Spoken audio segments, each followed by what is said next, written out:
అమ్మవారు శివుణ్ణి ఆక్షేపించింది ఏమనో తెలుసా? నీ కట్టుకుందుకు బట్టలు కూడా లేవు, సరిగ్గా దిగంబరుడుగా ఉంటావు, నేను కాబట్టి చేసుకున్నాను, నేను ఎవరు చేసుకుంటారు? పులితోలు కడతావు, ఏనుగుతోలు కడతావు, ఇంకేమి లేవు, రెండే బట్టలు అంటే ఆయన అన్నట్ట, పులితోలు ఏనుగుతోలు రెండు దాచిపెట్టాయి, నేను ఏం కట్టుకుంటానో నీకు చూపిస్తాను. ఈవిడ కావాలనే పులితోలు ఏనుగుతోలు అయ్యవారికి దొరకకుండా చేసింది. అమ్మవారు స్నానం చేసి తుడుచుకున్న తువ్వాలని శివుడు ధరించాడు.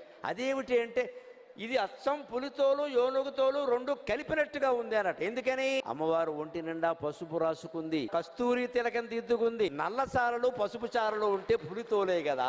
అదండి శివుడు చమత్కారం. దేవాది దేవుడివి, మహానుభావుడివి, నేను తుడుచుకున్న తువ్వాలు నువ్వు కట్టుకోవడం ఏమిటాయి అంటే ఒక్కటే మాట, నేను నిన్ను ప్రేమిస్తున్నా అలాగన్నీ బాగానే ఉంటాయి, తుడుచుకున్న తువ్వాలు అయితే ఇంకోటి అయితే, నిన్ను ఇష్టపడినప్పుడు నీకు సంబంధించినవన్నీ ఇష్టపడతా అంతే. ఇలాంటి మాట భర్త నోట భార్య నోట వస్తే సంసారాలు బాగుండవండి. ఓ మంచి మాట మాట్లాడడానికే